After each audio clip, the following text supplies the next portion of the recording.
الحمد لله وكفى والصلاة والسلام على عباده الذين اصطفى خصوصا على أفضلهم وخاتم النبيين محمد الأمين وعلى آله وصحبه أجمعين أما بعد فقد قال الله تبارك وتعالى كما ورد في سورة الأنفال أعوذ بالله من الشيطان الرجيم بسم الله الرحمن الرحيم يا أيها الذين آمنوا استجيبوا لله وللرسول إذا دعاكم لما يحييكم واعلموا أن الله يحول بين المرء وقلبه وأنه إليه تحشرون واتقوا فتنة لا تصيبن الذين ظلموا منكم خاصة واعلموا أن الله شديد العقاب واذكروا إذ أنتم قليل مستضعفون في الأرض تخافون أن يتخطفكم الناس فآواكم وأيدكم بنصره ورزقكم من الطيبات لعلكم تشكرون يا أيها الذين آمنوا لا تخونوا الله والرسول وتخونوا أماناتكم وأنتم تعلمون واعلموا أنما أموالكم وأولادكم فتنة وأن الله عنده أجر عظيم يا أيها الذين آمنوا إن تتقوا الله يجعل لكم فرقانا ويكفر عنكم سيئاتكم ويغفر لكم والله ذو الفضل العظيم صدق الله العظيم رب اشرح لي صدري ويسر لي أمري واحلل عقدة من لساني يفقهوا قولي اللهم ربنا ألهمنا رشدنا وأعذنا من شرور أنفسنا اللهم أرنا الحق حقا وارزقنا اتباعه وأرنا الباطل باطلا وارزقنا اجتنابه اللهم وفقنا لما تحب وترضى آمین یا رب العالمین۔ آپ حضرات کو یاد ہوگا کہ پچھلے جمعے میں میری گفتگو کا موضوع یہ تھا کہ اس وقت جو عالمی سطح پر دجالی فتنہ ہے، یعنی یک چشمی دجالی تہذیب جو پوری دنیا کو اپنے حیطہ اقتدار میں لینے کے لیے اب آخری اقدام کر رہی ہے، اس کا جو آخری حملہ ہو رہا ہے وہ عالم انسانیت بالعموم اور عالم اسلام بالخصوص میں جو بنیادی سماجی اقدار ہیں، شرم و حیا،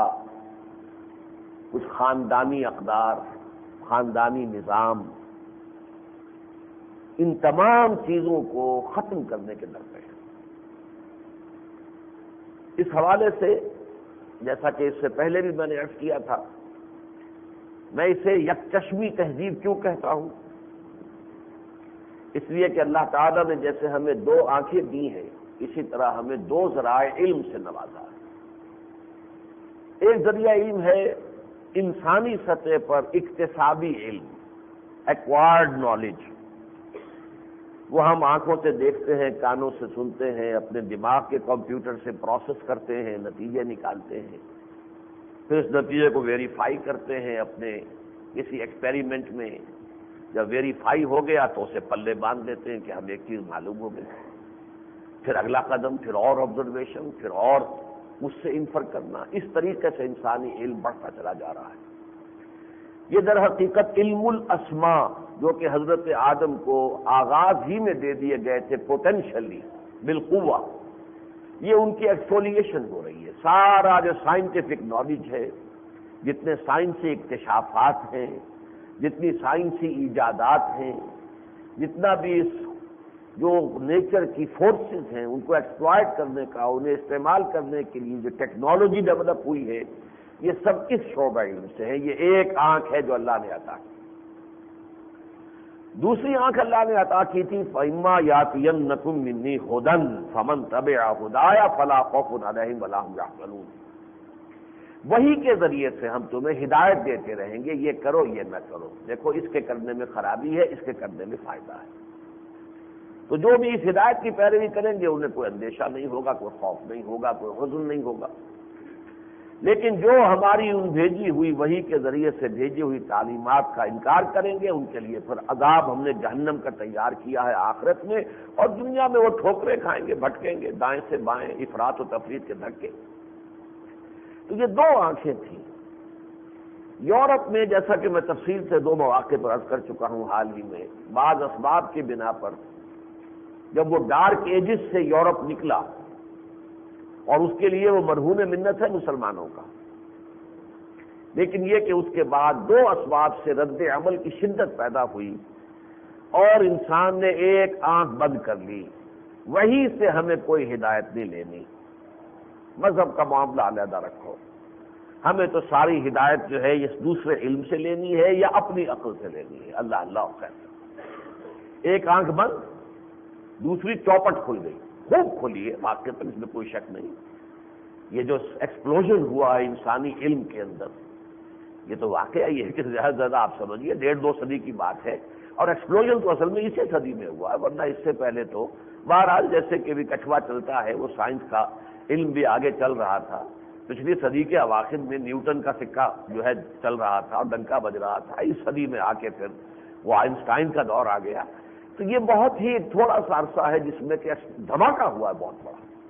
یہ اس اوریجنل بگ بینگ سے کسی طرح کم نہیں ہے اپنے اثرات کے اعتبار سے، جو ایکسپلوژن ہوا ہے سائنٹیفک نالج اینڈ ٹیکنالوجی کا۔ یہ جو صورتحال ہے اس وقت، یہ ہے وہ یک چشمی تہذیب۔ جب اس نے انسانی زندگی کے جو اہم ترین حصے ہیں، ریاست، سیاست، معیشت، سماج اور سماجی ویلیوز، ان کا کوئی تعلق کسی آسمانی وحی سے نہیں، کسی مذہب سے نہیں، کسی سے نہیں، یہ انسان خود سوچے گا، خود غور کرے گا، خود نتائج بنائے گا، خود قانون بنائے گا، اپنی عقل سے چلے گا، یہ ہے وہ یک چشمی تہذیب۔ دو میدانوں میں تو یہ تقریباً یوں سمجھیے کہ ایبسولیوٹ کامیابی حاصل کر چکی ہے۔ ایک ہے ریاست اور سیاست کی سطح پر خدا کو باہر نکال دینا۔ خدا چاہے ہم اسے اللہ کہتے ہیں، کوئی اسے گاڈ کہے، کوئی اور کہے، لیکن ان کا ہر معاشرے میں مقام جو ہے وہ یہ ہے کہ اللہ مسجد میں بند رہے، نہ ہماری مارکیٹ میں آئے، نہ ہمارے بینکوں میں آئے، نہ ہماری پارلیمنٹ میں آئے، نہ ہماری کورٹ میں آئے، مسجد میں رہے، اس کے سامنے متھے ٹیک لے جا کر۔ گاڈ ہے وہ رہے کہیں وہ سینیگوگ میں رہے، کہیں وہ کسی چرچ میں رہے، اس سے آگے اس کا کوئی عمل دخل نہیں ہے۔ تو یہ جو سیکولرزم ہے اور انسانی حاکمیت، ہم خود حاکم، اللہ نے خلافت دی تھی، ہم نے کہا نہیں خلافت نہیں، ہمیں حاکمیت چاہیے۔ یہ گویا کہ اللہ تعالیٰ کے مد مقابل کھڑے ہو کر انسان نے بغاوت کا نعرہ لگایا ہے، میں تجھے حاکم نہیں مانتا بلکہ میں خود حاکم ہوں۔ یہ تقریباً یونیورسل ہے، پوری نوع انسانی اس رنگ میں رنگی جا چکی ہے۔ ہم تھوڑی سی منافقت برت رہے ہیں، وہ میں بعد میں عرض کر دوں گا۔ قرارداد مقاصد ہم نے اپنے دستور میں لکھی ہوئی ہے، بالفعل ہم بھی اسی رنگ میں لگے ہوئے ہیں، اسی سیکولرزم کے تحت ہمارا نظام چل رہا ہے۔ اسی طریقے سے دوسرا دائرہ معیشت کے میدان میں سود اور جوئے، اسپیکولیشن پر مبنی سرمایہ دارانہ نظام، یہ ڈنکا بج رہا ہے۔ کہیں کہیں کوئی ابھی ریمننٹس رہ گئے ہیں تھوڑے بہت، جو اشتراکی جو معیشت ہے،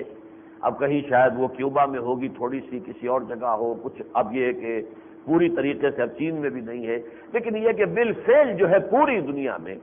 اب وہی مارکیٹ اکانومی، وہی انٹرسٹ بیسڈ اکانومی اور کیپٹلزم، وہ پوری دنیا کے اندر اس کا ڈنکا بج رہا ہے۔ تو دو میدانوں میں تو کامیابی حاصل کر چکی، یہ دجالی تہذیب، یک چشم تہذیب، بے خدا تہذیب، خدا سے بغاوت کرنے والی تہذیب، اور یہی دجال ہے۔ دجالیت کہتے کسے؟ دجل کہتے ہیں کسی شے کے اوپر ملمہ چڑھا دینا، ہے تانبا، پانی پھیر دیا ہے سونے کا، وہ سونا نہ، یہ دجل ہے، فریب، دھوکہ۔ اسی طریقے سے اس پورے معاملے کے اندر جو ہے اس دجل سے کام لیا گیا، حقیقت کو چھپا دیا گیا۔ اب اس کا جو آخری وار ہے، جو کہ یورپ میں، ویسٹ میں تو ہو چکا، وہ اپنے اچیو کر چکے اپنے آبجیکٹیوز، لیکن یہ کہ ابھی ایشیا، کچھ افریقہ، شمالی افریقہ، خاص طور پر جو مسلمانوں کا علاقہ ہے، اس میں ابھی کچھ شرم حیا کے نام کی کوئی شے، کوئی عصمت و عفت کے نام کی کوئی شے، کوئی خاندانی ادارے کی کوئی قدریں، کوئی اہمیت، کوئی بزرگوں کی عزت احترام، بڑوں چھوٹوں پر شفقت اور ان پر ترحم، یہ ساری چیزیں، خاندانی نظام، بیوی کا کام ہے کہ شوہر کی بات مانے اور شوہر کی تابعداری اختیار کرے، مرد کا معاملہ ہے کہ وہ کمائے، زندگی کے جو بھاری کام ہیں، ذمہ داریاں ہیں، وہ ان کو سنبھالے، عورت کا کام یہ ہے کہ وہ گھر گرہستی کے معاملات میں بنیادی طور پر بچوں کی پرورش ہے، تعلیم ہے، تربیت ہے، پھر بچوں کی تولید ہے، ولادت ہے، 9 مہینے حملت ہو امہ وہنا علی وہن وفصالہ فی عامین، اس نے اپنے پیٹ میں اٹھائے رکھا اسے، اس کی ماں نے کمزوری پر کمزوری جھیلتے ہوئے، اور پھر یہ کہ دودھ پلانا 2 برس تک اپنی توانائیاں ہیں نا کہ جو وہ دودھ کی شکل میں بچے کو منتقل کر رہی ہے، لیکن اس کو بھی در حقیقت اب ختم کرنے پر یہ جو یک چشمی افریت ہے مغرب کی دجالی تہذیب کا، اس پر تلا ہوا ہے۔ اس کے پیش نظر یہ ہے کہ بے حیائی، ہر طرح کی قدغنوں سے آزاد شہوت رانی،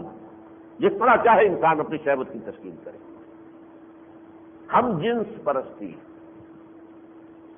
مرد و زن کا ہر اعتبار سے کلی مساوات کا معاملہ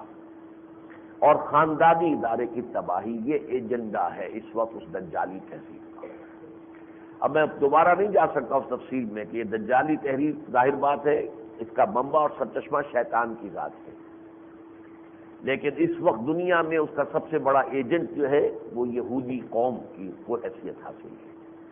اور یہودی قوم جو ہے اس وقت کرسچینٹی کو اپنے پنجے میں لے چکی ہے، فرنگ کی رگیں جہاں پنجے یہود میں ہے۔ اس طریقے سے یہ شیطان اور شیطان کا اعلی کار یہودی قوم، اور یہودی قوم کے پوری طرح تسلط کے اندر، قبضہ قدرت کے اندر جو ہے عیسائی دنیا آ چکی ہے۔ ابتدا میں صرف ویسٹ سے وائٹ اینگلو سیکسن پروٹیسٹنٹ، اب پوری عیسائی دنیا جو ہے ان کے قابو میں، اور اس طریقے سے یہ تہذیب جو ہے تیزی کے ساتھ آگے بڑھ رہی ہے۔ اس صورتحال میں میں نے آپ کو بتایا تھا پچھلی مرتبہ 1994 میں قاہرہ کانفرنس ہوئی، ایشیا کو گھیراؤ میں لیا جا رہا ہے، پھر 95 میں بیجنگ میں کانفرنس ہو گئی، اب جو کانفرنس ہونے والی ہے یہ 5 سے 9 جون تک، جس کے بارے میں نے پچھلی مرتبہ تفصیل سے آپ کو بتایا۔ اب اس کا عنوان کیا ہے؟ ویمن 2000، اور اس کے یہ عنوان ہے بیجنگ +5 کانفرنس۔ یہ کانفرنس اب کانفرنس کی شکل میں نہیں ہوگی، یونائٹڈ نیشنز کے تھرو ہوگی۔ یونائٹڈ نیشنز اسمبلی کا، جنرل اسمبلی کا اسپیشل سیشن جو ہے وہ اس موضوع پر ہو رہا ہے۔ بیجنگ +5 اس لیے کہا گیا کہ بیجنگ میں جو دیا گیا تھا ایجنڈا، اس پر کتنا کچھ عمل ہوا اس کا جائزہ لینا ہے، اور قاہرہ اور بیجنگ کانفرنس میں کچھ مسلمان ممالک نے کچھ ریزرویشن رکھ لی تھی، پوری طریقے سے اس ایجنڈے کو تسلیم نہیں کیا تھا۔ اب ہمیں وہ تمام ریزرویشن جو ہے بیریئرز کو توڑنا ہے، ختم کرنا ہے۔ ظاہر بات ہے کہ اگر یہ فیصلہ جو ہے یونائٹڈ نیشنز کے لیول پر ہو جائے تو جو پھر فیصلوں کو نہیں تسلیم کریں گے ان پر یونائٹڈ نیشنز کی طرف سے سینکشن شروع ہو جائیں گے۔ گویا کہ اس کو میں کہہ رہا ہوں کہ میں نے پچھلی مرتبہ وہ آیات آپ کو سنائی تھی کہ کس قدر ایک ریورس کنڈیشن ہو چکی ہے کہ ایک وقت میں اللہ تعالیٰ نے فرمایا تھا اولم یروا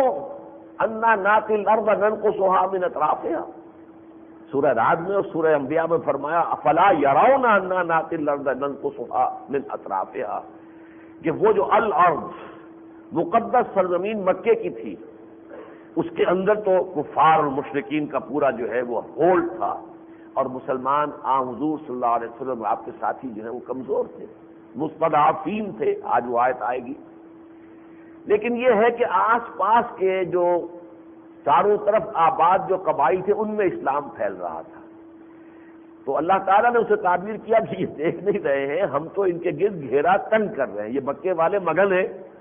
کہ ہمارا یہاں پر ہمارا ڈنکا بج رہا ہے، ہماری حکومت محمد کی کوئی حیثیت نہیں صلی اللہ علیہ وسلم، لیکن یہ جو اسلام پھیل رہا ہے اطراف اور جوانب مکہ میں، تو یہ گویا کہ ہم مکے کی طرف پیش رفت کرتے ہوئے چلے آ رہے ہیں، گھیرا تنگ کرتے ہوئے۔ اولم یروا انا ناتی الارض، وہ سرزمین، مقدس ترین زمین، جو کہ اقبال نے جو کہا تھا کہ دنیا کے بتکدوں میں پہلا وہ گھر خدا کا، وہ اللہ کا گھر تھا، توحید کا مرکز، اور اس وقت وہ شرک کا اڈا سب سے بڑا بن گیا تھا، 360 بت وہاں لا کر رکھ دیے گئے تھے۔ تو اب اس کو لبریٹ کرنے کے لیے جو تحریک محمد رسول اللہ کی دعوت و تحریک چل رہی تھی وہ اس شان سے آگے بڑھ رہی تھی، پیش قدمی کر رہی تھی۔ آج اس کے برعکس صورتحال ہے، وہ جو کبھی کہا تھا مرثیہ حالی نے کہ اے خاصہ خاصان رسول وقت دعا ہے، امت پہ تیری آ کے عجب وقت پڑا ہے، وہ دی جو بڑی شان سے نکلا تھا وطن سے، پردیس میں وہ آج غریب الغربا ہے۔ آج وہ جو کفر ہے وہ گھیرا تنگ کر رہا ہے، شیطانی اور دجالی تہذیب جو ہے وہ گھیرا تنگ کرتے ہوئے اب جو بھی ان ممالک میں جہاں مسلمان آباد ہیں کچھ تھوڑی بہت شرم و حیا، کوئی عصمت و عفت کی کوئی اقدار ہیں، کوئی خاندانی کچھ سٹرکچر ہے، کوئی ویلیوز ہیں، وہ جو ہے اس کو توڑ پھوڑ کر رکھ دینے کے لیے وہ آخری اقدام کر رہا ہے۔ میں نے چیزیں گنوا دی تھی پچھلی مرتبہ، اب بھی بس میں چند منٹوں میں پھر دوبارہ گنوا دیتا ہوں۔ ویسے جو تازہ آیا ہے ندائے خلافت، اس میں ہم نے وہ تحریر شائع کر دی ہے، اس لیے کہ اس کے لیے 20 اپریل کو جو ڈاکومنٹ تیار کیا گیا یونائٹڈ نیشنز میں، جو پریپریٹری ایک جو ہے وہ تیار کیا گیا بیان کہ اس میں کانفرنس میں کیا کرنا ہے 20 اپریل، اس کے اندر کے وہ سارے جو ہیں نکات وہ ہم نے وہ شائع کر دیے ہیں۔ وہ ڈاکومنٹ جو ہے ہمیں مل گیا تھا، امریکہ سے ایک صاحب نے ہمیں وہ انٹرنیٹ پر بھیج دیا، تو اس کو ہم نے شائع بھی کر دیا۔ اس میں جو 5-6 اہم نکات ہیں وہ یہ ہیں۔ نمبر 1، ہومو سیکشولیٹی کو نارمل سیکشول اورینٹیشن قرار دیا جائے، اسے اب نارمل نہ قرار دیا جائے۔ مرد مرد سے جنسی تسکین حاصل کر لے، عورت عورت سے کر لے، اس کو یہ نہ سمجھا جائے کہ گھٹیا کام ہے یا غلط کام ہے یا جرم ہے۔ یہ اورینٹیشن ہے، سیکشول اورینٹیشن ہے۔ کسی شخص کی اورینٹیشن یہ ہے کہ وہ مرد ہی سے چاہتا ہے کہ اپنی تسکین کر لے کسی اور، تو آپ کو رسپیکٹ کرنا ہوگا، آپ اسے بنظر استحقار نہیں دیکھ سکتے۔ چنانچہ ہومو سیکشول میرجز کو بھی لیگل خاندان فیملی کی حیثیت سے تسلیم کرنا ہوگا۔ اس میں اگر کہیں ابھی رکاوٹ ہے تو رکاوٹ اب ہمیں توڑ دینی ہے، ختم کرنی ہے، اس لیے کہ مسلمان ممالک نے ان چیزوں میں کچھ رکاوٹیں ڈالی تھیں کہ ابھی ہم پورے طور سے اپنے ممالک میں لوگوں سے یہ ساری باتیں منوا نہیں سکتے۔ بے نظیر گئی تھی یہاں بیجنگ کانفرنس میں، لیکن وہاں انہوں نے بھی کچھ نہ کچھ تحفظات کا معاملہ کیا تھا، انہیں پتا تھا پاکستان کا معاشرہ ہے، اس کے ملک کے لوگ ہیں، ان کی سوچ کیا ہے۔ تیسری بات یہ کہ عورتوں کے ضمن میں سب سے پہلی بات تو یہ کہ خانہ داری کی ذمہ داری ان کی ہے ہی نہیں، وہ اگر کرے تو اس پر انہیں ویجز ملنی چاہیے، وہ بھی ایک مزدوری ہے۔ نمبر 2 یہ کہ یہ حمل اور وضع حمل کا جو سلسلہ برداشت کرنا پڑتا ہے، اس پر بھی وہ ویجز لے سکتی ہے اپنے شوہر سے یا جو بھی ہو، جو پارٹنر ہے زندگی کے اندر جس کے ساتھ رہ رہی ہے، اسے جو ہے کیونکہ اس نے اس کا کام کیا ہے۔ اب ظاہر بات ہے کہ اس میں مرد اور طریقے سے تو شیئر نہیں کر سکتا، لیکن یہ کہ وہ اس کو محنتانہ ادا کرے۔ نمبر 3 یہ کہ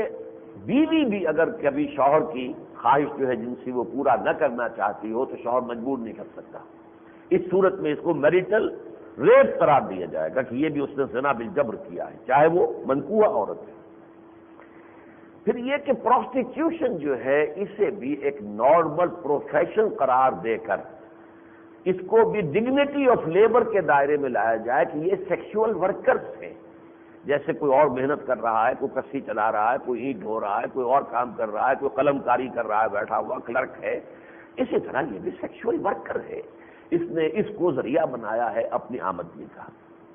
اور آخری بات یہ کہ وراثت اور طلاق میں ایبسولوٹ ایکویلٹی، برابر، کسی درجے میں بھی فرق نہیں۔ گویا کہ اسلام کا قانون وراثت جو ہے اس کی دھجیاں بکھر جائیں گی اگر یہ معاملہ آتا ہے، جہاں پر کہ بیٹے کے لیے حصہ دوہرا ہے بیٹی کے مقابلے۔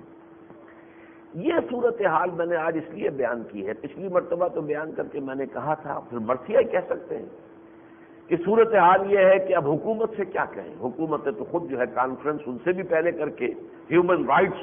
اور ڈگنیٹی اور اس کے حوالے سے جو باتیں کی ہیں وہ تو محسوس ہو رہا ہے کہ وہ اسی رخ کے اوپر جا رہے ہیں۔ یہی وجہ ہے کہ اب ویسٹ اپریشیٹ کر رہا ہے موجودہ حکومت کو، پسند کیا جا رہا ہے۔ وال اسٹریٹ جرنل نے بھی ان کے لیے، واشنگٹن پوسٹ نے بھی اداریہ لکھا ہے کہ اب یہ ٹھیک چل رہے ہیں، اور ان کی جو روش ہے اس کو انڈورس کیا جا رہا ہے، اس لیے کہ وہ اصل شے کیا ہے؟ اصل شے تو وہ تہذیب ہے، وہ اپنی اس تہذیب کو چاہتے ہیں، جیسا کہ میں نے آپ کو بتایا تھا ہنٹنگٹن نے جو کہا تھا کہ ہم تو جو اس وقت دنیا میں ایگزسٹنگ 8 سویلائزیشنز ہیں ان میں سے ایک ہماری ہے، 7 اور ہیں، ان 7 میں سے 5 کو ہم آسانی سے اسیمیلیٹ کر سکتے ہیں، اپنے اندر ہضم کر سکتے ہیں، گم کر سکتے ہیں۔ صرف 2 ہیں جو ذرا ہمارے لیے پرابلم بنا سکتی ہیں، کوئی ہمیں ہمارے مد مقابل، ایک مسلم سویلائزیشن ہے اور دوسرے یہ کہ کنفیوشین سویلائزیشن آف چائنا۔ ان سے ذرا ہمیں نمٹنا پڑے گا۔ اب وہی دیکھیے انہوں نے کیا اسی لیے کہ ایک کانفرنس کی بیجنگ میں، ایک کانفرنس کی قاہرہ میں۔ ظاہر بات ہے کہ عرب ملت کا جہاں تک کہ کلچرل امام ہے، علمی اور ثقافتی، وہ تو مصر ہے، پوری عرب دنیا کی۔ قاہرہ میں کانفرنس کی، پھر بیجنگ میں کانفرنس کی۔ یہ سارا کام جو ہو رہا ہے، میں نے مرثیہ کہا تھا کہ اب ہمارے ہاں تو چاہے وہ نواز شریف کی حکومت تھی، چاہے بے نظیر کی ہو، ایلیٹ ہمارا جتنا بھی ہے، چاہے وہ ٹیکنوکریٹس ہیں اور چاہے بیوروکریٹس ہیں اور چاہے بیشتر ہماری جو ہے آرمی کی ٹاپ براس ہے اور چاہے وہ سیاست، وہ سب کے سب اسی تہذیب کے اندر رنگے ہوئے ہیں، اسی کے پروردہ ہیں، اسی سے تعلیم یافتہ ہیں، یہی ان کی سوچ ہے، لہذا وہ اسے اوپر جا رہے ہیں۔ ان سے اب کیا کہیں؟ اور بار بار کہہ کر کچھ حاصل نہیں ہوا، نواز شریف سے کہہ کر کچھ حاصل نہیں ہوا۔ کتنی بڑی ہم نے تحریک چلائی کہ بھائی اس منافقت، دستوری منافقت کو ختم کرو، کہ دستور میں پورا اسلام موجود ہے، قرارداد مقاصد موجود ہے، صفحہ 227 موجود ہے کہ یہاں کوئی قانون کتاب و سنت کے منافی نہیں بن سکتا اور نہیں چل سکتا، لیکن چل رہے ہیں اس لیے کہ ان کی کوئی آپریٹو حیثیت نہیں ہے، اس کو کوئی لزوم نہیں دیا گیا کہ اس کے ذریعے سے اس کا جو ہے امپلیمنٹیشن ہوگی۔ تو گویا کہ منافق اسے وہ کہتے ہیں کہ وہ زبانی کلامی تو پورا مسلمان ہے، عمل میں در حقیقت وہ اسلام نہیں ہے اس کے اندر۔ وہ منافق قوم، دنیا کی روئے ارضی پر سب سے بڑی منافق قوم اس وقت مسلمانوں نے پاکستان کی ہے۔ ہمارا دستور منافقت کا پرندہ ہے۔ ہم نے اپنی مثال پر کوشش کی، خدا کے بندے اس میں یہ ترمیم کر دیجئے، یہ جو چور دروازے بند کر دیجئے تاکہ امپلیمنٹیشن آف شریعہ جو ہے اس کا عمل شروع ہو جائے، لیکن کچھ حاصل نہیں، نہ ان سے کچھ کہنے سے حاصل ہوا ہے اور نہ ان سے کچھ کہنے سے حاصل ہے۔ اسی طرح میں نے عرض کیا تھا کہ اگر دینی جماعتیں ہیں وہ اپنے یا تو یہ کہ مسلکی خونوں سے باہر نکلنے کو تیار نہیں، ان کا جو بھی فرقے وارانہ جو انداز ہے وہ اس سے باہر، یا پھر یہ ہے کہ جن میں کوئی تھوڑی سی سیاست کی جو ہے انہیں کوئی یعنی اب کیا میں کہوں چٹخارا کہہ لیں یا جو چسکا پڑ گیا ہے تو وہ اس کو دیکھتے ہیں، لہذا اب جو بھی بلدیاتی الیکشن کے چھچڑے جو ہے ٹانگ دیے گئے ہیں تو اب وہ ان کی اصل توجہ تو ادھر ہوگی۔ یا یہ ہے کہ زیادہ سے زیادہ یہ ہو رہا ہے کہ یہ جو کچھ ہوا ہے ابھی کہ توہین رسالت جو کا قانون جو ہے اس میں کہ اس کی امپلیمنٹیشن کے اندر جو ترمیم کی گئی ہے، اس کے پروسیجرل تبدیلی، اس پر عوام اٹھ کھڑے ہوئے ہیں کچھ نہ کچھ، تمام دینی جماعتوں نے بات کی، اگرچہ کوئی متحدہ بازی، اس لیے کہ یہ ہے حضور کے ساتھ جذباتی تعلق کا معاملہ۔ میں آج سوچ رہا تھا تو میں یہ سمجھتا ہوں کہ در حقیقت جیسے آئس برگ ہوتا ہے، آئس برگ کا ٹپ جو ہوتا ہے اوپر سے نظر آ رہا ہوتا ہے پانی کی تہ کے اوپر، سطح سے اوپر، وہ تو بڑا مختصر سا ہوتا ہے، اصل تو بیس نیچے ہوتا ہے، بہت بڑا پہاڑ جیسا پودا جو ہوتا ہے وہ نظر نہیں آتا۔ تو یہ جو ہے کہ قانون توہین رسالت کے اندر جو اس کے اندر جو ایک طریقہ کار میں تبدیلی کی جا رہی ہے، یہ ٹپ آف دی آئس برگ ہے۔ اب ہماری مذہبی جماعتیں اس کے اوپر تو شوٹنگ کریں گی اور کر رہی ہیں، ہم نے بھی، تنظیم اسلامی نے بھی مظاہرہ کیا ہے اور اچھا بھلا مظاہرہ کیا اور خاصی اس کی جو ہے اخبارات کے اندر بھی کوریج ہوئی ہے۔ بہرحال ہم اسے غلط سمجھتے ہیں کہ یہ بھی اصل میں اس سے سیکولرزم کی طرف جو ہے قدم اٹھانے والی بات ہے کہ جو کام کچھ ہو بھی گئے ہیں اس کو تو اصل میں تو وہ چاہتے ہیں کہ اس معاملے کو ختم کیا جائے، توہین رسالت کا یہ قانون سرے سے ختم کیا جائے۔ پھر وہ یہ بھی چاہتے ہیں کہ یہ جو قادیانیوں کو غیر مسلم قرار دینے والا فیصلہ یہ بھی ختم کیا جائے، دستور میں سے حذف کیا جائے۔ سیکولرزم کے تقاضے ہیں جو وہ پورے کروائیں گے، اگر آپ ان کے راستے پر چلیں گے تو ایک ایک کر کے وہ اگلی ایک کے بعد دوسرے کے بعد تیسری بات منوائیں گے۔ لیکن یہ بھی مجھے محسوس ہو رہا ہے کہ یہ جو نیچے ہے یہ ہمارے عام دینی جماعتوں اور حلقوں کو اس کا اندازہ ہی نہیں ہو رہا ہے کہ یہ اوپر تو آئس برگ کا ٹپ نظر آ رہا ہے، نیچے ہے پودا جس سے کہ ملت کا جہاز ٹکرا کر پانچ ہو جائے گا، اس کی طرف توجہ ہی نہیں ہے۔ یہ کیا تحریک چل رہی ہے؟ یہ قاہرہ کانفرنس کیا تھی؟ یہ بیجنگ کانفرنس کیا تھی؟ یہ ویمن 2000 کانفرنس کیا ہو رہی ہے؟ یونائٹڈ نیشنز کے ذریعے سے اس ایجنڈے کی تکمیل کا پروگرام بن رہا ہے، اس کا تو کسی کی طرف سے کوئی بیان تک نہیں آیا، کوئی کسی کی طرف سے کوئی اس کے اوپر رد عمل نہیں آیا، اس سے کہ ان چیزوں کا احساس ہی نہیں ہے۔ یہ تو چونکہ مغربی تہذیب ویسے بھی ہمارے ہاں اس کا سکہ چل رہا ہے تو یہ چیزیں کچھ نہ کچھ تو ہمارے ہاں آ ہی چکی ہیں۔ آخر وہ سیکولرزم ہمارے ہاں ہے نا کہ ہم نے قادیانیوں کو غیر مسلم اقلیت تو قرار دیا، لیکن کسی مسلمان کے غیر مسلم بن جانے پر، مرتد ہونے پر جو شریعت کا قانون ہے سزائے قتل، وہ تو ہم نے نافذ نہیں کی۔ نتیجہ کیا نکلا؟ قادیانیوں کو آپ نے غیر مسلم قرار دے کر پوری دنیا کی جو سمپتھیز تھیں وہ تو ان کے کھاتے میں آ گئی. بڑے مظلوم لوگ ہیں، بڑے یہ تو ان کے ساتھ زیادتی ہوئی ہے بہت ہے، لہذا پوری دنیا ان کی پشت پر ہے. جبکہ اصل قادیانیت کا فروغ جو ہے وہ اب بھی جاری ہے آپ کے معاشرے کے اندر. وہ قادیانیت اب بھی پھیل رہی ہے اندر ہی اندر. اس کو تو روکا جا سکتا ہے اگر قتل مرتد کی سزا کو نافذ کیا جائے، کہ ایک وقت کے لیے ڈکلیئر کر دیا جائے کہ آج سے پہلے جو بھی قادیانی ہے وہ اپنے آپ کو رجسٹر کرا لے غیر مسلم کی حیثیت سے. آج کے بعد کوئی قادیانی ہوا تو وہ مرتد قرار دے کر قتل کیا جائے. جب تک یہ قانون نافذ نہیں ہوتا قادیانیت کا فروغ تو جاری رہے گا. اسی طرح اسلام کی روح سے کسی مسلمان ملک میں یہ کرسچین مشنریز جو آ کر اپنا کام کر رہی ہیں، جس کا ایک منظر اب دیکھ رہے ہیں دنیا میں، جس طریقے سے انڈونیشیا کے ٹکڑے ہو رہے ہیں، اس سے بکھرے ہو رہے ہیں. آپ کو معلوم ہے پاکستان کے 2 لخت ہو جانے کے بعد کبھی تو وقت تھا کہ پاکستان دنیا میں سب سے بڑا مسلمان ملک تھا، لیکن جب پاکستان 2 لخت ہو گیا تو پھر اب سب سے بڑا مسلمان ملک آبادی کے اعتبار سے دنیا میں وہ انڈونیشیا ہے. اور پچھلا جو شمارہ آیا تھا امپیکٹ کا، اس میں جو اس کی جو کور سٹوری تھی اس کے اوپر جو ٹائٹل تھا وہ یہ تھا کہ چپنگ انڈونیشیا فرام دی ایجز، کہ انڈونیشیا کو اب ادھر سے توڑ پھوڑ کر کے اس کا ایک جزیرہ تو آدھا وہاں پر جو ہے عیسائی حکومت بن دی گئی، رومن کیتھولک ایسٹ تیمور کے اندر بن گئی. مولوکو آئی لینڈز کے اندر جو ہے بے شمار مسلمان قتل کیا گیا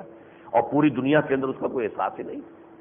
ایک اگر کسی شخص کو توہین رسالت کے اوپر پاکستان میں سزا سنا دی گئی تھی، پوری دنیا میں قیامت آ گئی تھی. پوپ صاحب بول پڑے تھے، صدر صاحب امریکہ کے بول پڑے تھے، پوری دنیا سے بیانات آ گئے اور وہاں ہزاروں مسلمان قتل ہو گئے. نائجیریا میں ہزاروں مسلمان عیسائیوں نے قتل کر دیے صرف اس لیے کہ شریعت کا قانون نافذ ہونے لگا تھا.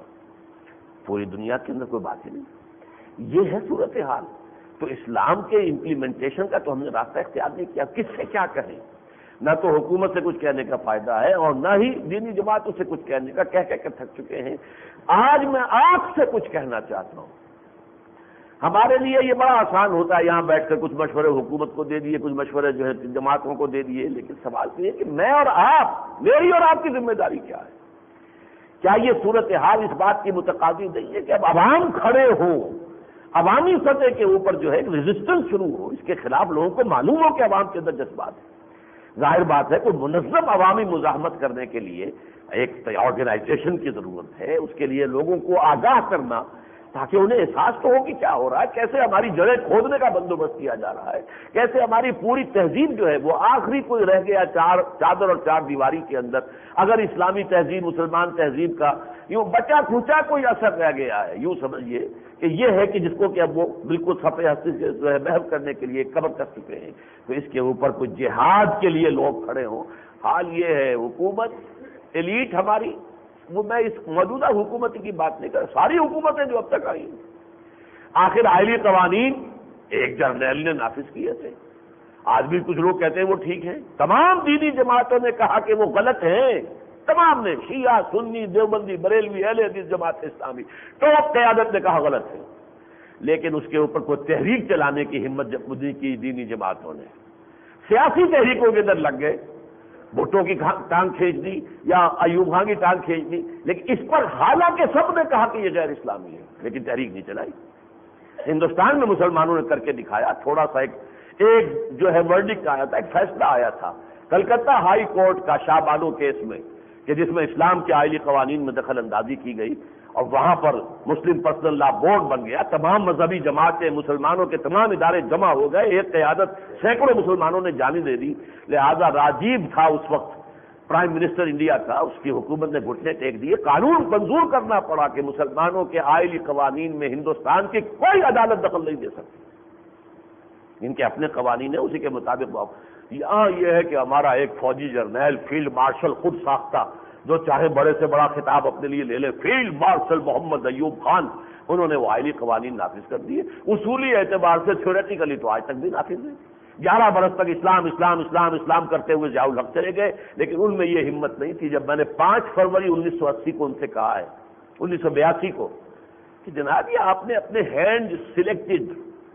یہ آپ نے جو ہے ہینڈ پکڈ جو ہے علماء کو رکھا ہے اس فیڈرل شریعت کورٹ میں. تقی عثمانی کون ہے؟ آپ کا چوائس ہے. ملک غلام علی مرحوم کون؟ آپ کا چوائس ہے. اور پیر کرم شاہ صاحب کون ہے؟ آپ کا چوائس ہے. آپ نے ان کے ہاتھ باندھ دیے، آئلی قوانین پر بھی یہ بات نہیں کر سکتے؟ کیا یہ کمپیٹنٹ نہیں ہے؟ کیا یہ دیانتدار نہیں ہے؟ کیا یہ شریعت سے واقف نہیں ہے؟ اور غلام احمد پرویز اس وقت تک زندہ تھا، میں نے کہا وہ ہے، وہ آئے شریعت کورٹ میں ثابت کر دے کہ یہ جو قوانین اس نے بنوائے تھے ایوب خان کے ہاتھوں، بنانے والا ماسٹر مائنڈ غلام احمد پرویز تھا۔ چونکہ وہ رہا تھا حکومت پاکستان میں، وہ ڈپٹی سیکرٹری کے عہدے سے جو ہے وہ در حقیقت ریٹائر ہوا تھا، تو اس کا بہت عمل دخل تھا بیوروکریسی کے اندر، اس کے بڑے اثرات تھے، اس کو اس نے استفادہ کیا اور اس کو قانون بنوا دی۔ اور اس کے حوالے سے میں نے کہا کہ آپ وہ بھی آ جائے، ثابت کر دیں کہ ایک شریعت کے خلاف نہیں ہے، میں خوش، میرا رب خوش، لیکن آپ نے کیوں اس کو اپنی بنائی ہوئی کوڈ کے ہاتھ کیوں باندھ دیے؟ ان کا جواب تھا یہ تو ٹھیک ہے، لیکن پھر یہ خواتین کو کون مطمئن کرے گا؟ میں نے کہا یہی اگر آپ کی سوچ کا معیار ہے تو یہ میرا استعفیٰ حاضر ہے، میں آپ کی شورا میں مزید نہیں بیٹھ سکتا۔ یہ سب کا معاملہ ہے، میں اسی لیے اس وقت حکومت کی بات نہیں کر رہا۔ ہمارے ہاں کی پوری رولنگ ایلیٹ، وہ چاہے سیاستدان ہیں، بیوروکریٹس ہیں، ٹیکنوکریٹس ہیں، چاہے وہ آرمی کے اور چاہے کسی اور کا جو بھی ہمارا براس ہے، وہ اس تہذیب کے پروردہ، اسی کے تعلیم دادا، اسی کے تربیت دادا، اسی کی فضا، اسی کی فکر، اسی کی سوچ، اسی کی گود میں پروان چڑھے ہوئے، وہ ادھر جا رہے ہیں۔ اب یہ ہے کہ میرا اور آپ کا فرض کیا ہے؟ ظاہر بات ہے کہ جہاد کے لیے اگر اب بھی ہم کھڑے نہ ہوئے، لیکن جہاد اصل میں ہم نے بنا لیا ہے صرف یہ کہ وہ جہاد کے معنی ہے جنگ، اور جنگ تو کفار سے ہوتی ہے، لہذا یہ ہے کہ چچنیا میں ہم نے بھی بہرحال کچھ چندہ کیا تھا، وہ جمع ہم مدد تو کرنی چاہیے۔ مسلمان اگر کہیں بھی ہیں وہ اپنی خود اختیاری آزادی کے حصول کی جد و جہد کر رہے ہیں، ٹھیک ہے، جو مدد بھی ہم کر سکتے ہو کریں، لیکن صرف یہ جہاد تو نہیں ہے۔ اپنے ملک میں جہاد کرو نا، اپنے ملک میں اسلام آیا نہیں، وہ ملک جو بنا اسلام کے نام پر، اور اس میں ہم نے جو بھی کچھ کیا، کچھ چھرے اڑائے، ہم نے بڑے بڑے محل بنا لیے، جا کر دیکھ لیجئے ڈیفنس اپنا لاہور کا، ڈیفنس دیکھ لیجئے کراچی کی، یہ ساری کی ساری کوٹھیاں جو بنی، محل بنے ہوئے ہیں جہاں پر کہ سنگ مرمر تھوپا گیا ہے۔ معلوم ہوتا ہے کہ پیسے اس قدر وافر ہیں کہ تھوپے جا رہے ہیں، جیسے دیہات میں اوپلے تھوپے جاتے ہیں دیواروں کے اوپر، ایسے پیسے تھوپے گئے، ڈالر تھوپے گئے۔ یہ تو کام ہم نے کیا۔ وہ اسلام کہاں ہے جس کے لیے وہ لاکھوں، وہ بچوں کے لیے آتا، آؤ بچوں سیر کرائیں تم کو پاکستان کی، جس کے خاطر ہم نے دی قربانی لاکھوں جان کی، وہ قربانی لاکھوں جان کی تو اسلام کے نام پر تھی، اس کے لیے لوگوں نے ووٹ دیا تھا مسلم لیگ کو، اس کی وجہ سے پھر وہ انتقام کا جو ہے ہدف بنے ہیں، اور ہندوؤں نے جو ہے قتل عام کیا، سکھوں نے کیا ہے، لیکن یہ وہ اسلام تو یہاں نہیں آیا۔ لیکن اب اگر وہ نہیں کر رہے، حکومت نہیں کرتی، دینی جماعتیں، دینی قیادتیں جو ہیں وہ اپنا رخ بدلنے کو تیار نہیں، تو کیا میں اور آپ فارغ ہیں؟ ہماری کوئی ذمہ داری نہیں۔ وہ جہاد جو ہے اس کے حوالے سے میں آج یہ آیتیں آپ کو سنا رہا ہوں۔ یا ایھا الذین آمنوا استجیبوا للہ وللرسول۔ اب میرے مخاطب آج آپ ہیں، نہ حکومت ہے، نہ سیاسی جماعتیں ہیں، نہ دینی جماعتیں، آپ اہل ایمان لبیک کہو اللہ اور اس کے رسول کی پکار پر۔ اللہ اور اس کے رسول کی پکار کیا ہے؟ ان اقیموا الدین، دین کو قائم کرو۔ لستم علی شیء حتی تقیموا التوراۃ والانجیل وما انزل الیکم من ربکم۔ اہل کتاب تمہاری کوئی حیثیت نہیں ہے جب تک کہ تم قائم نہیں کرتے کتاب کو، تورات کو اور انجیل کو۔ بالکل اسی طرح ہماری کوئی حیثیت اللہ کی نگاہ میں نہیں ہے جب تک کہ ہم قائم نہیں کرتے، نافذ نہیں کرتے قرآن۔ استجیبوا للہ وللرسول اذا دعاکم لما یحییکم، جبکہ وہ تمہیں پکارتا ہے، دعوت دے رہا ہے اللہ کا رسول اس شے کے لیے جو تمہیں زندگی عطا کرنے والی ہے۔ بظاہر تو اس میں زیاں ہے، جان کا جو ہے خطرہ ہے، اس لیے کہ اس میں میدان میں نکلیں گے۔ فرض کیجئے کسی وقت کوئی مزاحمت کی تحریک اٹھتی ہے، کو ہم لے کر مطالبہ سڑکوں پر آتے ہیں کہ یہ کام ہم نہیں ہونے دیں گے، اس کو ہم ختم کروائیں گے، جیسے ابھی یہی قانون توہین رسالت کا معاملہ ہے، یا کوئی اور اگلا قدم اٹھتا ہے ہمارے ملک کے اندر، تو اس میں امکان تو ہے آپ کو جان ہتھیلی پر رکھ کر میدان میں آنا پڑے گا، لیکن یہ در حقیقت اصل حیات ہے۔ یہ اگر اس معاملے میں تم جان دے دو گے تو گویا کہ اصل حیات اور اصل حقیقی زندگی سے تم بہرہ ہو جاؤ گے۔ لما یحییکم، وہ شے جس کی طرف محمد تمہیں دعوت دے رہے ہیں وہی تو حیات حقیقی، اصل حیات۔ ولا تقولوا لمن يقتل في سبيل الله اموات بل احیاء ولكن لا تشعرون، ہرگز نہ سمجھنا ان کو جو اللہ کی راہ میں قتل ہو جائیں کہ وہ مردہ ہیں، مردہ نہیں ہے، وہ زندہ ہیں۔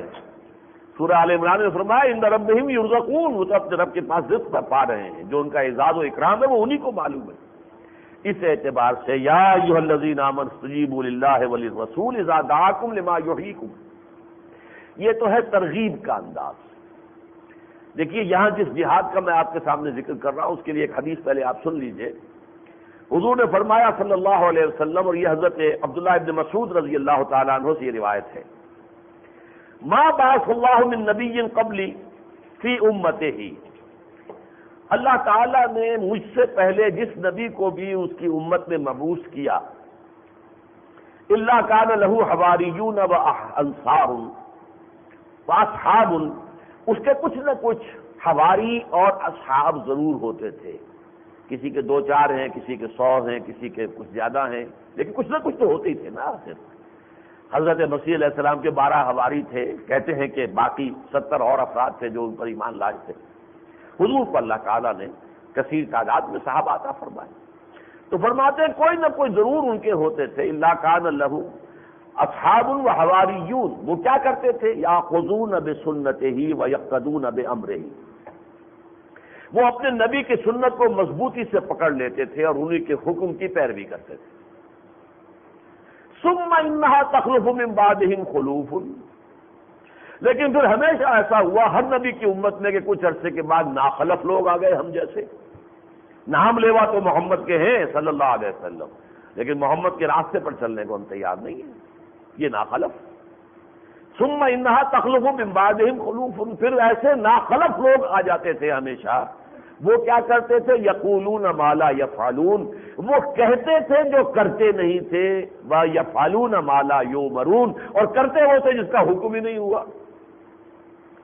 جو کہتے تھے کرتے نہیں تھے۔ ہم نے قرارداد مقاصد کہی ہوئی ہے، اپنی دستوسا اسمبلی کی زبان سے وہ کلمہ شہادت 1949 میں ادا کر لیا تھا 12 مارچ کو، حاکمیت اللہ کی ہے، اور جو بھی دستوری خاکہ بنا ہے، no legislation can be done here repugnant to the Quran and the Sunnah, 227 article جو ہے دستور کا موجود ہے۔ تو ہم کہتے تو یہ ہیں، کہتے تو ہم ہیں 9 برس ہو گئے کہ بینک انٹرسٹ حرام ہے، سود ہے، ہماری فیڈرل شریعت کورٹ کا ورڈکٹ آیا، عمل نہیں کرتے اس پر۔ اب اس کو سپریم کورٹ نے بھی جو ہے اس کی تائید کر دی ہے، لیکن عمل تو ابھی بہت دور ہے۔ There is many a slip between the cup and the lip. ابھی تو یہ کہ جو خبر آئی تھی پھر کچھ دب سی گئی ہے خبر کہ اس کے خلاف ایک جو ہے اپیل دائر ہو گئی، اپیل ہو گئی تو گئی 10 سال کے لیے بات، پھر تو سرے نو جو ہے پھر دوبارہ ہیئرنگ کیجئے، وہ سارے دلائل، حالانکہ ہیئرنگ کا آخری حق ادا کر دیا تھا فیڈرل شریعت کورٹ نے۔ جسٹس ریٹائرڈ تنزیل الرحمان جو مرحوم نہیں، اللہ تعالیٰ انہیں مزید زندگی دے، ابھی وہ قید حیات ہے، انہوں نے جو بھی کام کیا تھا بڑا ایک یوں سمجھیے کہ تاریخ ساز کام تھا، کہ جہاں تک سماعت کا تعلق تھا، آپ کے ایس ایم ظفر صاحب نے بھی جا کر پورا ایڑی چوٹی کا زور لگایا تھا، لاہور کے ٹاپ کے وکیل، کراچی کے ٹاپ کے وکیل جو ہیں اسحاق صاحب، انہوں نے بھی جا کر، خالد اسحاق صاحب نے وہاں پر بھی زور لگایا کہ نہیں بینک انٹرسٹ ربا نہیں ہے، لیکن ثابت کیا ربا ہے، اور سپریم کورٹ کے جو اپیلیٹ بینچ تھا اسے اپلوڈ کرنا پڑا اس فیصلے کو کہ ٹھیک فیصلہ دیا گیا، یقیناً یہ بھی سود ہے، یوزلی بھی ربا ہے، اور یہ جو انٹرسٹ ہے کمرشل جو انٹرسٹ ہے یا بینک کا انٹرسٹ ہے یہ بھی ربا ہے، لیکن قول ہے عمل نہیں ہے۔ ثم انہا تخلف من بعدہم خلوف یقولون ما لا یفعلون، اسی لیے میں کہتا ہوں کہ دنیا کی سب سے بڑی منافق قوم ہم ہیں۔ کسی اور ملک نے یہ نہیں کہا کہ ہم اللہ کی حاکمیت مانتے ہیں، کسی نے نہیں کہا، کسی دنیا کے دوسرے مسلمان ملک میں ایسی قرارداد موجود نہیں ہے، ایسی شک دستور میں موجود نہیں ہے کہ ہمارا کوئی دعویٰ نہیں ہے حاکمیت کا، حاکمیت صرف اللہ کے لیے، کہیں نہیں ہے، یہ صرف پاکستان ہے، لیکن عمل زیرو ہے، اسی کا نام نفاق ہے۔ اس لیے میں نے کہا تھا نواز شریف سے، یہ منافقت کا پلندہ ہے ہمارا دستور، اس میں یہ رکھنے ہیں، یہ بند کر دو تو یہ ٹھیک ہے، پھر اس کے بعد گاڑی چل پڑے گی، اسلامی قوانین کی یہاں تنفیذ کا آغاز ہو جائے گا۔ تو حضور نے فرمایا جب یہ کیفیت ہو جائے تو اب سنیے، فمن جاہدہم بیدہ فہو مومن، جو کوئی ایسے لوگوں کے خلاف اپنے طاقت کے ساتھ ہاتھ سے جہاد کرے گا وہ مومن ہوگا۔ ومن جاہدہم بلسانہ فہو مومن، اور جو اپنی زبان سے جہاد کرے گا وہ مومن ہوگا۔ ومن جاہدہم بقلبہ فہو مومن، تیسرے درجے میں یہ بھی ہے جو دل سے نفرت کرے گا ایسے لوگوں سے وہ بھی مومن ہوگا، لیکن وَلَيْسَ وَرَاءَ ذَلِكَ مِنَ الْإِيمَانِ حَبَّةُ خَرْدَلٍ، اس کے بعد تو ایمان رائی کے دانے کے برابر بھی موجود نہیں ہے۔ اگر آپ کے دل میں نفرت بھی نہیں ہے، کڑن بھی نہیں ہے، رنج اور غم بھی نہیں، کیا ہو رہا ہے؟ میں زندہ ہوں۔ حضرت ابوبکر نے جو فرمایا تھا جبکہ یہ زکوٰۃ دینے سے انکار کیا، اور انہوں نے زکوٰۃ کا انکار نہیں کیا تھا، کہا تھا کہ ہم آپ کو نہیں دیں گے، ہم اپنے طور پر جو ہے اپنے امیروں سے لے کے اپنے غریبوں کو خود تقسیم کر دیں گے، آپ کو نہیں دیں گے۔ اسی پر جہاد کیا۔ اور جب حضرت عمر نے بھی کہا کہ آپ ذرا اس وقت مصلحت کو دیکھیں، 2 محاذ پہلے ہی کھلے ہوئے ہیں، ایک آپ نے جیش اسامہ کو بھی روانہ کر دیا ہے، وہ تو حضور نے چونکہ جیش تیار کیا تھا، ٹھیک ہے آپ کی دلیل کہ آپ میں کیسے اس جیش کو روک دوں جسے کہ حضور نے تیار کر دیا۔ اور دوسرے یہ کہ جو بھی اب نئی نبوت کے دعوے دار بن کر کھڑے ہو گئے وہ تو چٹے مرتد ہیں، ان کے خلاف تو جنگ کرنی ہے، لیکن ان کے ساتھ کچھ سوچیں۔ حکمت کا تقاضا یہ ہے، مصلحت یہ ہے کہ ابھی یہ تیسرا محاذ نہ کھولیں۔ تو میں واقعہ یہ ہے، وہ چونکہ صدیق اکبر ہیں، بعد از نبی بزرگ تو ہی قصہ مختصر، جیسے کہ حضور کی شان یہ ہے کہ بعد از خدا بزرگ تو ہی قصہ مختصر، اس کے لیے اسی طریقے سے سمجھیے کہ انبیاء کے بعد بزرگ ترین انسان حضرت ابوبکر ہے رضی اللہ تعالی، صدیق اکبر۔ نبوت کے بعد سب سے اونچا رتبہ صدیقیت کا ہے، اور صدیق اکبر حضرت ابوبکر۔ انہوں نے جو کہا تھا ایبدل الدین وانا حی، کیا دین میں ترمیم کی جائے گی جبکہ میں ابھی زندہ ہوں؟ ہمیں کیوں غیرت نہیں آتی؟ ہم زندہ ہیں اور ہماری اقدار جو ہے ان کے ساتھ یہ ہو رہا ہے، ہمارے دین کے ساتھ یہ سلوک ہو رہا ہے، ہماری شریعت کی دھجیاں اڑائی جا رہی ہیں۔ آسماں جہانگیر جا کر رقص کرتی ہوئی جو ہے، وہاں سے بھی عورتیں آئی تھیں، وہ عمل کا پیغام لے کر عمل کی فاختائیں بن کے عورتیں آئی تھیں، یہاں سے بھی عورتیں گئی ہیں، لیکن کس تماش کی عورتیں وہاں سے آتی ہیں، کس تماش کی عورتیں یہاں سے جاتی ہیں، وہ سب کو معلوم ہے۔ ان کا کوئی دین سے کوئی سروکار نہیں، کوئی تعلق نہیں، جن کی کہ اسلامی اقدار کے ساتھ ان کی کوئی مناسبت نہیں، وہ جو ہے وہ ناچ رہی ہیں آپس میں مل کر، ہندو عورتیں اور مسلمان عورتیں۔ یہ ہو رہا ہے۔ ہم زندہ ہیں، کھاتے ہیں، پیتے ہیں، عیش کرتے ہیں، ہماری جو ہے رگ حمیت جو ہے وہ پھڑکتی نہیں ہے، ہمارے اندر اللہ کے لیے، اللہ کے دین کے لیے غیرت نہیں آتی۔ تو فرمایا یا ایھا الذین آمنوا استجیبوا للہ وللرسول اذا دعاکم لما یحییکم، یہ تو ترغیب کا انداز تھا، اب ترہیب کا انداز دو انداز میں آ رہا ہے۔ وَاعْلَمُوا أَنَّ اللَّهَ يَحُولُ بَيْنَ الْمَرْءِ وَقَلْبِهِ، جان رکھو کہ ایک وقت وہ بھی آتا ہے کہ اللہ انسان کے اور اس کے دل کے درمیان حائل ہو جاتا ہے، پھر انسان کے دل میں نیکی کا جذبہ ہی پیدا نہیں ہوتا۔ اللہ کا یہ قانون ہے، ایک وقت تک وہ مہلت دیتا ہے، بھائی ٹھیک ہو جاؤ، ٹھیک ہو جاؤ، صحیح راستے پر آ جاؤ، اللہ کے لیے پکار پر لبیک کہو، سن کر انسنی کرتے رہے، تو ایک وقت آئے گا کہ اللہ تعالیٰ دل پر مہر لگا دے گا، ختم اللہ علی قلوبہم وعلی سمعہم وعلی ابصارہم غشاوہ، یا طبع اللہ علی قلوبہم، یا جیسے کہ فرمایا 7ویں پارے کے آخر میں وَنُقَلِّبُ أَفْئِدَتَهُمْ وَأَبْصَارَهُمْ كَمَا لَمْ يُؤْمِنُوا بِهِ أَوَّلَ مَرَّةٍ، ہم ان کے نگاہیں اور ان کے دلوں کو الٹ دیں گے، پھر نہیں وہ حق کو سمجھیں گے۔ وَاعْلَمُوا أَنَّ اللَّهَ يَحُولُ بَيْنَ الْمَرْءِ وَقَلْبِهِ، اس سے پہلے کہ وہ وقت آ جائے،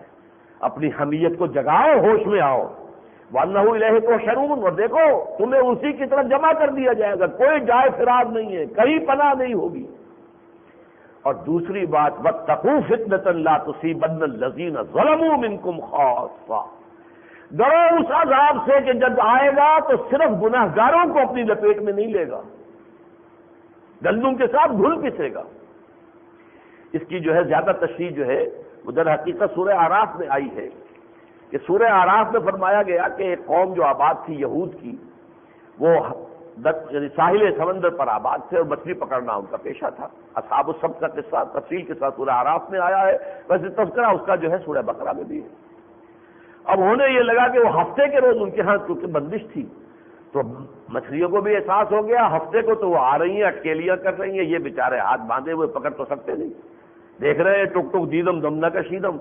اور اس کے بعد وہ ڈیپ سیز میں چلی جاتی تھی، گہرے پانی میں، اب ان کو پکڑے کیسے؟ ہوتے ہوتے پھر قوم 3 حصوں میں بٹ گئی، ایک نے اس قانون کو توڑا، ایک وہ ہے کہ جو توڑ تو نہیں رہا تھا لیکن روک بھی نہیں رہا تھا، ایک وہ تھے کہ جو خود بھی بچے ہوئے تھے، روک بھی رہے تھے۔ تو جو لوگ خود بچے ہوئے تھے لیکن روک نہیں رہے تھے، وہ ان روکنے والوں سے انہوں نے کہا لما تعظون قوما اللہ مہلکہم او معذبہم عذابا شدیدا، کیا ہو گیا، تم کیوں اپنے آپ کو ہلکان کر رہے ہو؟ یہ تو اب اللہ کی شریعت پہ حکم کو توڑنے پر تل گئے ہیں، یہ باز آنے والے نہیں ہیں، اپنے آپ کو ہلکان نہ کرو، اب تو ان پر اللہ کا شدید عذاب آ کر رہے گا۔ انہوں نے جواباً یہ کہا قالوا معذرۃ الی ربکم ولعلہم یتقون، ان کا ہم اللہ کے ہاں تو کہہ سکیں گے اللہ ہم روکتے رہے، انہوں نے نہیں مانا، معذرت تو پیش کر سکیں گے، اور کیا پتا تم کیسے کہہ سکتے ہو، شاید کسی کے دل میں تقوی پیدا ہو ہی جائے، ہم کیسے یقین سے کہہ سکتے ہیں کہ ان میں سے کوئی نہیں مانے گا، ایک بھی مان لے وہ بھی نفع کا سودا ہے۔ لا یہدی اللہ بک رجلا واحدا خیر لک من حمر النعم، حضور نے فرمایا حضرت علی سے کہ تمہارے ذریعے سے اللہ ایک انسان کو بھی ہدایت دے دے تو تمہارے لیے سرخ اونٹوں سے بڑی دولت ہے، تو لعلہم یتقون۔ اس کے بعد کی آیت ہے فلما نسوا ما ذکروا بہ، جب انہوں نے نظر انداز کر دیا جو بھی نصیحت انہیں کی جا رہی تھی، انجینا الذی ینہون عن السوء،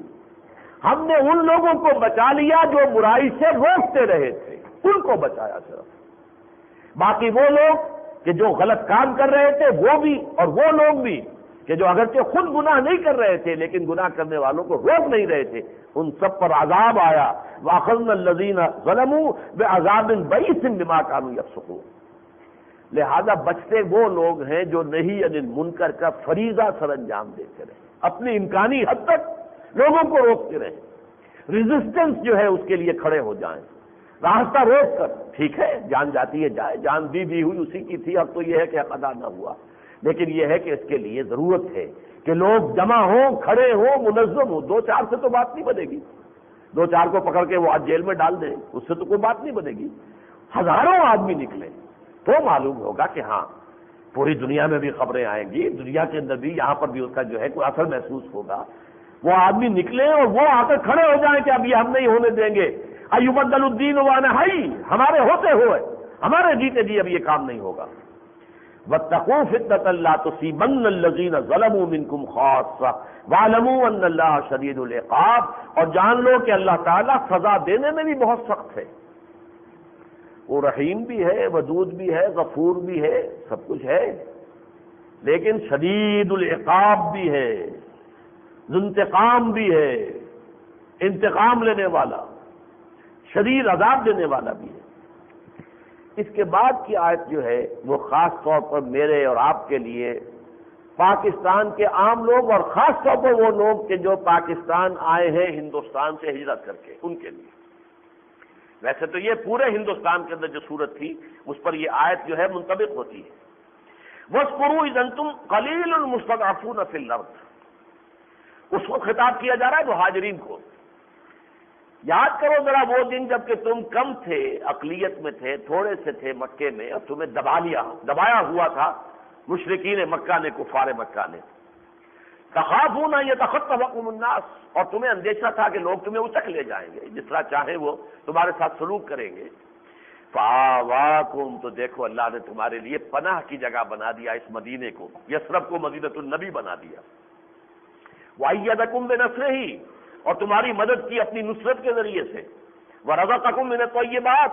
اور تمہیں بہترین پاکیزہ رزق عطا فرمایا، لعلکم تشکرون، تاکہ تم شکر کرو۔ اس آیت میں پاکستان موومنٹ کی پوری تاریخ موجود ہے۔ لقد انزلنا الیکم الکتاب فیہ ذکرکم، قرآن مجید میں جیسا کہ حدیث میں آتا ہے کہ حضور نے فرمایا کہ یہ قرآن وہ شے ہے کہ اس میں تم سے پہلے لوگوں کی خبریں بھی ہیں اور تم سے بعد میں آنے والوں کے حالات کی خبریں بھی ہیں، تو قرآن مجید کے اندر تو وہ ساری چیزیں موجود ہیں۔ آج آپ اپنی تصویر دیکھ سکتے ہیں آئینہ قرآنی کے اندر۔ دیکھیے پاکستان کیوں بنا تھا؟ ہندوستان میں مسلمان اقلیت میں تھے، اندیشہ یہ تھا کہ ہندو جو ہے ایکسپلائٹ کرے گا، ہندو اپنی تہذیب جو ہے مسلط کر دے گا، ہندو ہمیں شدی بھی کرنے کی کوشش کرے گا، شدی کی تحریکیں شروع ہو چکی تھی، سنگٹھن کا محاذ بن چکا تھا ہندوؤں کا، تو ہم ڈر رہے تھے، ایک فیئر کمپلیکس تھا، تخافون یتخطفکم الناس انتم قلیل مستضعفون فی الارض، سرزمین ہند میں تم اقلیت میں تھے، قلیل تھے، ہندو اکثریت میں تھا اور تمہیں دبایا ہوا تھا، معاشی طور پر ہندو اس وقت بھی ہم سے بہت اونچا تھا، آگے تھا، تعلیم میں ہم سے آگے تھا، دنیاوی اعتبار سے ہم سے بہت آگے تھا، جو مسلم میجورٹی پروونسز ہیں ان میں حال کیا تھا؟ پنجاب کے اندر ہندو جو ہے وہ کہیں غالب تھا مسلمان کے اوپر، وہ معیشت کا سارا نظام اس کے ہاتھ میں، بزنس سارا اس کے ہاتھ میں، کاروبار سارا اس کے ہاتھ میں، یہ تو سارا کا سارا معاشی اعتبار سے جو ہے وہ یہاں کا مسلمان تو کہیں مقابلے میں تھا ہی نہیں ہندو کے۔ یہ معاملہ بنگال میں تھا۔ اس حوالے سے یہ جو ایک خوف تھا، فیئر کمپلیکس، کہ ہندو ہمیں ڈومینیٹ کرے گا ہم پر اور ہم سے بلکہ انتقام لے گا، تخافون یتخطفکم الناس، تو اللہ نے تمہیں پناہ دے دی، 2 خطوں پر مشتمل ملک پاکستان عطا کیا، اور پھر اللہ نے کیسی خوشحالی تمہیں دی،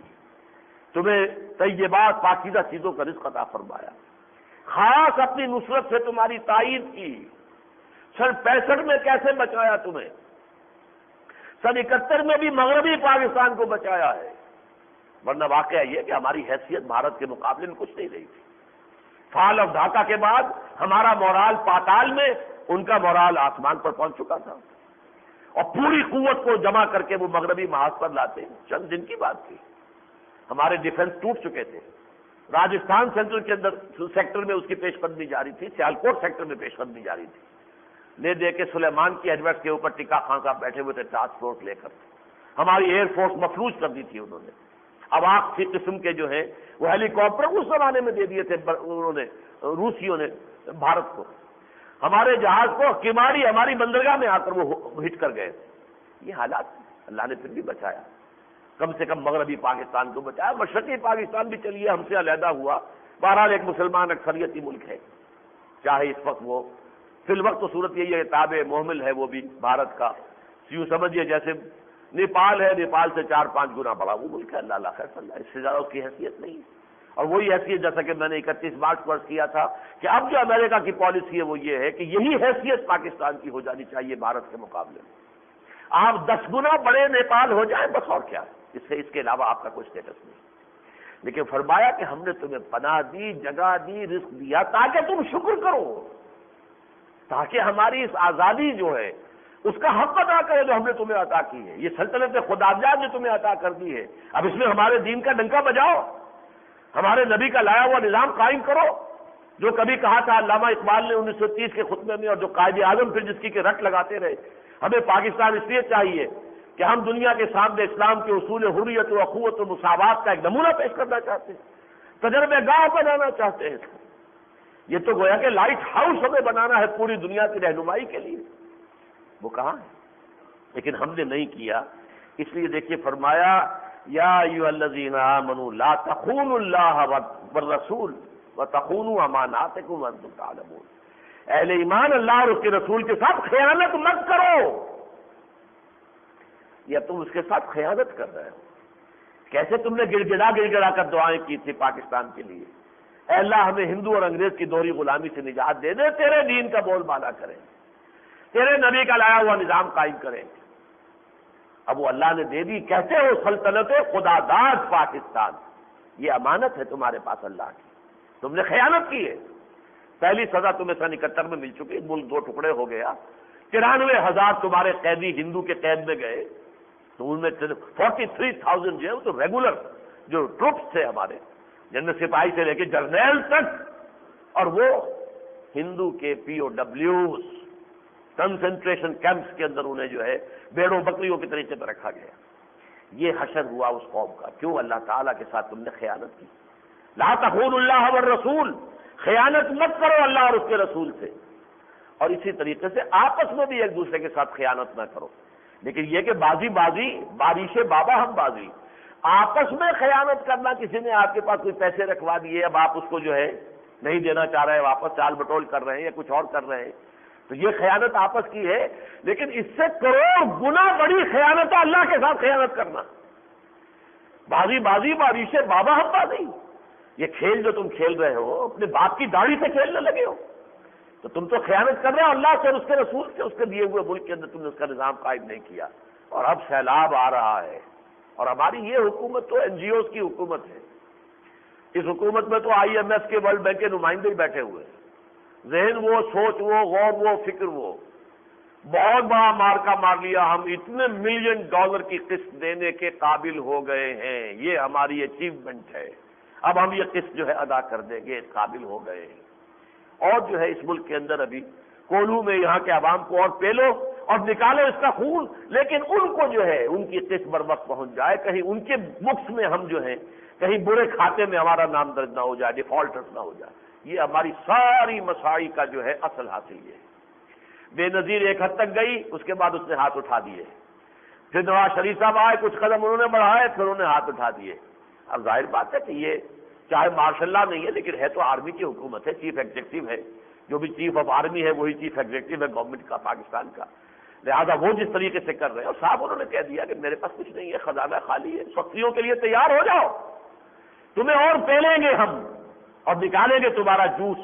تمہارے اندر سے جو ہے تیل نکال کر باہر ہمیں دینا ہے، ان کی ڈیمانڈ تو پوری کرنی ہے۔ یہ صورتحال ہے۔ فرمایا لا تخونوا اللہ والرسول وتخونوا اماناتکم وانتم تعلمون، جانتے بوجھتے یہ خیانت کا معاملہ اللہ کے ساتھ نہ کرو۔ اچھا تمہارے راستے میں رکاوٹ کیا ہے؟ دنیا کا مال اور اپنی اولاد، یہی ہے نا جس کی وجہ سے تم اللہ کے راستے میں نکلنے کو تیار نہیں، اللہ کے لیے محنت کرنے کو تیار نہیں، اللہ کے لیے قربانیاں دینے کو تیار نہیں۔ وَاعْلَمُوا أَنَّمَا أَمْوَالُكُمْ وَأَوْلَادُكُمْ فِتْنَةٌ، جان لو تمہارے یہی اموال اور اولاد تمہارے لیے فتنہ ہے، اسی کے ذریعے سے تو اللہ تمہارا امتحان لے رہا ہے، آزما رہا ہے تمہیں۔ آیا ان کی محبت میں گرفتار ہو کر اولاد کو پڑھانے کے لیے تو امریکن سکول کے اندر داخل کرنا ہے، 10,000 روپے فیس بھی دینی ہے، اب حلال سے حرام سے بائی ہوک اور بائی کروک، ظاہر بات ہے کہ وہ رقم تو آپ کو فراہم کرنی ہے، اولاد کو تربیت ہے اس کا حق کرنا۔ ہمارے ہاں عام آدمی کے لیے تو تعلیم جو ہے بچے کی وہ تقریباً ناممکن حصول ہو گئی۔ اب تو یہ ایک سب سے بڑا بزنس، یعنی یوں سمجھیے کہ فلرشنگ بزنس اگر اس ملک میں کوئی ہے، ایک زمانے میں جو ہے وہ کنسٹرکشن کا ایک تھا جو ہمارے ہاں چل رہا تھا، لیکن یہ کہ اب تو ظاہر بات ہے کہ وہ جو اس کی ریئل اسٹیٹ کی ویلیو گر رہی ہے، تو اب تو اگر کوئی بزنس ایسا ہے جس میں 100% منافع کا جو ہے یقین ہے تو وہ ایجوکیشن بزنس ہے، اور یہی قوم ہے کہنے کو بھوکی ہے، فیسیں دیتی ہے، بڑی سے بڑی فیسیں دینے کے لیے تیار ہے۔ وَاعْلَمُوا أَنَّمَا أَمْوَالُكُمْ وَأَوْلَادُكُمْ فِتْنَةٌ وَأَنَّ اللَّهَ عِندَهُ أَجْرٌ عَظِيمٌ، اور یہ کہ اللہ ہی کے پاس ہے اجر عظیم، بہت بڑا اجر۔ نہ تمہاری اولاد تمہیں کچھ دے سکے گی، قیامت کے دن یہی کہے گی کہ ہمارے والدین کو بھی جھونکو جہنم میں، ہمیں بچاؤ کسی طریقے سے۔ یوم یفر المرء من اخیہ وامہ وابیہ وصاحبتہ وبنیہ، ہر ایک جو ہے کہے گا کسی طرح میری بیوی کو بھی جھونکو، میرے شوہر کو بھی جھونکو، میرے والدین کو بھی، میرے بھائی بہنوں سب کو مجھے بچو۔ ثم ینجیہ کلا انہا لظی، نہیں نجات نہیں ہوگی، لیکن یہاں تو انہی کے لیے سب کچھ ہو رہا ہے۔ وَاعْلَمُوا أَنَّمَا أَمْوَالُكُمْ وَأَوْلَادُكُمْ فِتْنَةٌ وَأَنَّ اللَّهَ عِندَهُ أَجْرٌ عَظِيمٌ یا ایھا الذین آمنوا ان تتقوا اللہ یجعل لکم فرقانا۔ اب آئی ہے اصل کانٹے کی بات۔ اس کام کے لیے جو آج میں کہہ رہا ہوں، کسی وقت جوش میں آ کر میدان میں آ کر گریبان کھول کر گولی کھا لینا آسان ہے، لیکن اس کی شرط اول یہ کہ پہلے خود تقویٰ کی روش اختیار کرو۔